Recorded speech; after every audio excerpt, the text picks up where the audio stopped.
friends, good afternoon and welcome back again to my vlog. Ngayon, kasama ko ngayon si Abby at saka si Michi. Ito pala si Michi, pakilala ko sa inyo mga friends. Baka magtataka kayo kung sino to. Yung lolo niya at ako at kapatid.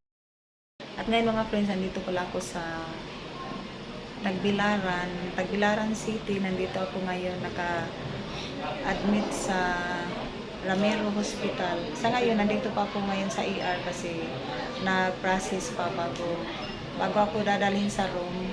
Ano muna dito sa ER, mag-process sa mga papers. At ang oras pa kami dito. Alas 12 pa kami. Pero ganito talaga mga friends kasi nag-ano pa tapos nag-submit na yung ginamit ko yung card ni Kuya Allen yun sa Kaiser.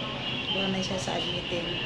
Tapos nandoon na yung lahat ng mga papers ko at ito tapos na ako na kumuha na ako ng dugo para sa laboratory test.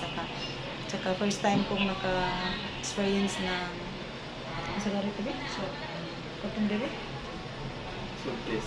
Swab test pala yung mga friends, yung tinusok kong ilong ko, grabe gulat ko pero at least na-experience tayo ng swab test. Pero akala ko wala ng swab test ngayon pero mayroon pala. Pero sa akin lang sa EA admit lang. At kaya nandito ako mga friends dahil magpa-opera or surgery. Yan, keep on watching mga friends. Mamaya ko na lang ito ipagpatuloy. Ito, nandito na kami mga friends sa room namin, room 415. Ito may ano tayo, may mga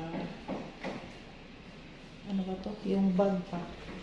Yan, ang laman nito yung alcohol, may tissue at saka tubig at mask. At ito para sa mga watcher. Yan, at may kutsara, tinidor tayo. At bukas pala ang ano ko mga friends, ang surgery ko. Ano ba to?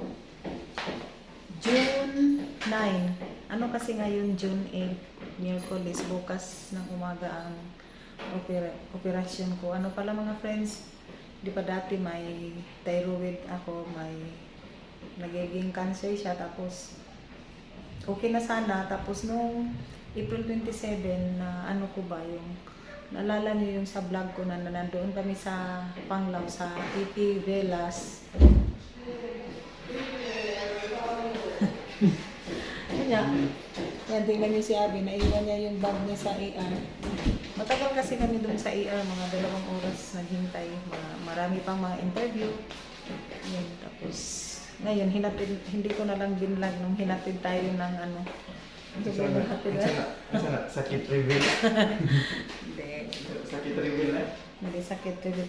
Hindi, ganito kasi mga friends, siyempre part na rin kayo sa aking daily lifestyle or yung buhay ko ba, i-ano ko rin sa inyo, i-share ko rin dahil ano tayo, yung mga friends ko kayo kahit ilan lang kayo pero napamahal na rin kayo sa akin. At yan, shout out sa lahat ng mga kaibigan dyan. At ayun na, naputol tuloy yung ano. Bukas pala mga friends, tanggalin na yung right breast ko dahil noong April 27, ng birthday ni Angelo, yung nangati lang ba. Kaya, alam nyo, kaya ko i-senior ko to sa inyo para sa lahat ng mga kababaihan natin. Para aware din kayo. Ganito kasi, yun, yung Makati ba? Tapos, nung pagkatapos namin nag-swimming noon, Makati siya. Tapos, para hindi naman gaano Makati, pero ano lang siya, mild lang ang pagkakati. Tapos, nung nahiga ako, tapos kinapa ko siya dito sa may baba. May nakapa ako na maliit lang naman. Inano nga yun kasi na-ultrasound, 4 meters lang siya. Tapos, inano ako ni Doc Pilyasar, ni-refer ako doon sa Ace Hospital. Nagpa-ultrasound para makita kung ano yun kasi may nakapa na nga si Doc. Kaya, pinasuri ko sa ultrasound. Tapos, yun, ang result ng ultrasound, ano siya, yung malignant. Kaya, yan, hindi na lang din ako yung hindi na ako nakurat ba or nagulat kasi nung naramdaman ko yung mga kati-kati, nag-search ako sa Google tapos kung anong yung mga sintomas na makati, tapos yung nipple ko, yung tandaan niyo yan mga friends, lalo na sa mga babae dyan, pag yung nipple ko, yung umano siya, parang pumasok ba, yun ang napansin ko, kaya medyo kinabahan ako. Tapos nung sabi ni Doc na, okay, ganito lang, akala ko ganyan, pero kasi kinumpare ko dito sa kapila, hindi naman nakapasok yung nipple, yung isa lang parang pumasok ba, parang nahiya. Tapos ayun, nung result ng ultrasound, kaya alam nyo, April, May, hanggang ngayon, busy kami. Punta kami Tagbilaran dahil nagpa-laboratory, ang daming kasi ayaw din ni Doc na doon ako sa Ubay magpa-ultrasound, dapat dito sa Tagbilaran, dito niya gusto. Kaya yun, nung nakita na ng oncologist ko, yun, sila na malignant daw, kaya at saka hindi na lang din ako nagtataka kasi noong araw na nagpa-ultrasound ako, 48 kami kabuok, 15 persons, pero may mga lalaki naman, ilan. Natawa nga ang doktor, sabi niya, ano ba tong araw na to ngayon? Puro suso daw. Puro suso na ultrasound. Mga breast talaga, siguro. May mga napansin din, may may edad na, pero ding mas bata pa sa akin kasi ang cancer wala na talagang pinipili kung ano mang edad. At yun. Tapos nung nalaman ko na malignant siya, yan, pinabasa ko ng maraming doktor, yun nga talaga. Tapos naman yung oncologist ko, ni-refer naman ako doon sa, yung di ko na lang i-mention yung mga apelyido nila. Ni-refer ako doon na, patingin. Kaya yung, ano ba yan?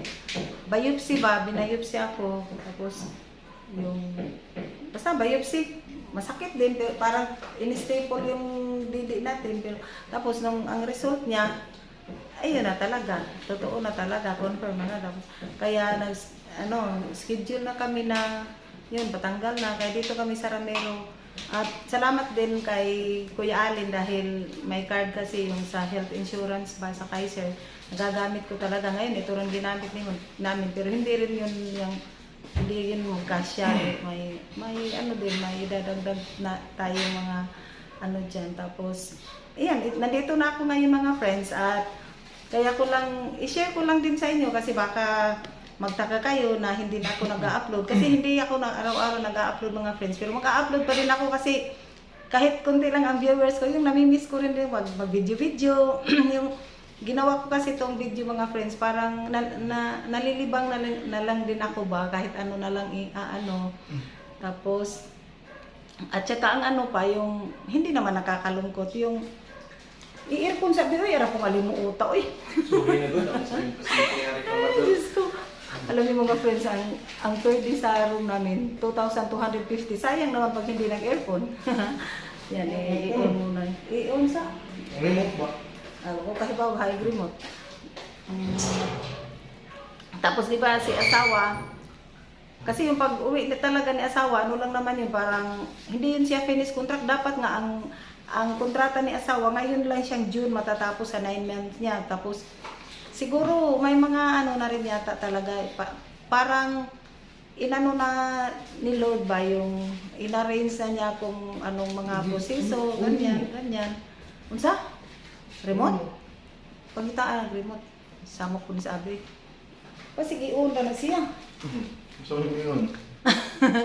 Tapos, yun, umuwi sa asawa, March, April, May, June. 3 months din ngayong araw na ito mga friends. Si asawa, sa awa ng Panginoon, umalis na siya doon sa mag-join sa Brazil. Nakakalungkot dahil wala si asawa. Dahil dapat nandito siya, pero trabaho din yun. Hindi na pwedeng tanggihan yung trabaho kasi lagi siyang tinatawagan doon sa opisina. Last week lang, na-postpone siya kasi wala pa yung barko. Pero ngayon, nandito na talaga umalis na siya. Tapos hanggang baka bukas pa siya darating sa Brazil kasi yung Brazil, Philippine to Brazil, mga almost 24 hours ang biyahe, tapos putol-putol, di ba, mag-stop over. Pero nakakakontak naman siya sa amin, gusto nga niyang umuwi dahil dito siya sa pag-opera. Hindi pwede kasi kailangan din naman siya doon. At yan, maraming salamat Lord dahil kahit nandito ako ngayon, may mga paraan din naman na ma-sustain natin yung mga pangangailangan. At maraming salamat. At maraming salamat din sa mga nagdasal, maraming salamat din sa mga tumulong. Yan, maraming salamat talaga. At yun, mga friends, ngayon mayroon pa to. Yan. I-continue ko na lang to pag kasi bukas ang schedule ko. Hanggang dito na lang muna tayo ngayon. Ito pala mga friends, kararating lang nila Michi at saka ni Abby. Namili sila ng makakain dito. At napabili na lang din ako ng unan kasi wala silang unan. Ayan.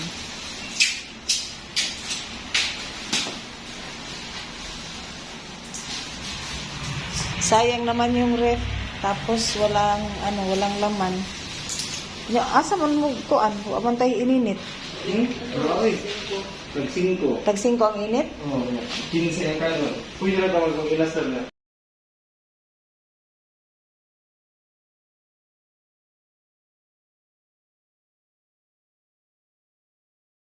Yan, good evening mga friends. Ang oras ngayon ay alas 11:30 na ng gabi. At katatapos lang naglagay na ng dextrose. Ayan. Prepare na para bukas ng umaga.